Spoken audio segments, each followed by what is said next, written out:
बिहार का एक छोटा सा गांव या कहें एक छोटा सा कस्बा, जहां बब्बन और पर्वतिया की नई नई शादी हुई थी। अभी तो शादी की पूरी रस्में भी ख़त्म नहीं हुई थी। पर्वतिया के हाथों की मेहंदी भी अभी नहीं गई थी और बब्बन पर्वतिया के जीवन में भूचाल सा आ गया।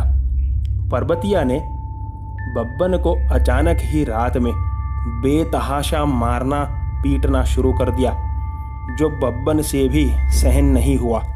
वो चीखता चिल्लाता हुआ वहाँ से भागने लगा और पर्वतिया ज़ोर ज़ोर से हंसने लगी और कहा कि अगर अब मुझे दोबारा हाथ लगाया तो जान से जाएगा। बब्बन ने सारी बातें अपने घर परिवार वालों को कह सुनाई। पास के ही गांव से पर्वतिया के मायके वालों को भी बुलवाया गया। किसी को कुछ समझ नहीं आ रहा था कि हमेशा शांत रहने वाली और मीठी बोली बोलने वाली पर्वतिया अचानक इतनी ज़्यादा मारपीट कैसे करने लगी। जब सभी लोग थक हार गए तब घर की बड़ी बुजुर्ग दादी ने कहा कि ओझा को बुलाकर लाओ, अब सारी चीज़ें वही ठीक करेंगे। पास के गांव से ही ओझा को बुलाया गया और ओझा ने अपनी विधि चालू की, झाड़ फूंक लगाई, लेकिन अचानक ही पर्वतिया ने दौड़कर ओझा जी को सबके सामने उठा करके पटक दिया। प्राण जाते जाते बचे ओझा कहने लगे कि हनुमान मंदिर के मठाधीश के अलावा इसे अब कोई ठीक नहीं कर सकता। मठाधीश को हाथ पैर जोड़कर जब बुलाया गया घर में, तब उन्होंने चौकी बनाकर उसमें पर्वतिया को बिठाया। कुछ मंत्र जाप करने पर पर्वतिया तोते की तरह बोलने लगी।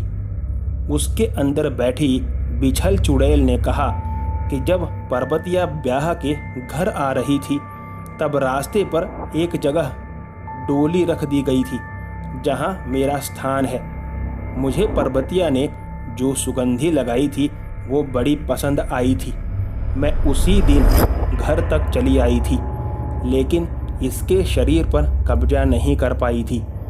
एक दिन मैंने ही गांव की औरत का रूप लेकर इसे जंगल पानी के लिए बुलाया था और इसके अपवित्र होने पर मैंने इसके शरीर में प्रवेश कर लिया था। बिछल चुड़ैल पर्वतिया को साथ ले जाना चाहती थी क्योंकि वो उसे पसंद करने लगी थी, लेकिन चौकी लगाने की वजह से उसने कहा कि एक शर्त पर इसे छोड़ूंगी, अगर मुझे ये अपनी सुगंधी इत्र और उस दिन का पहना हुआ जोड़ा दे दे। ये सारी चीज़ें उस पीपल के पेड़ के पास रखवाने के बाद से पर्वतिया पर कभी बिछल चुड़ैल का साया नहीं आया। आज की कहानी में बस इतना ही।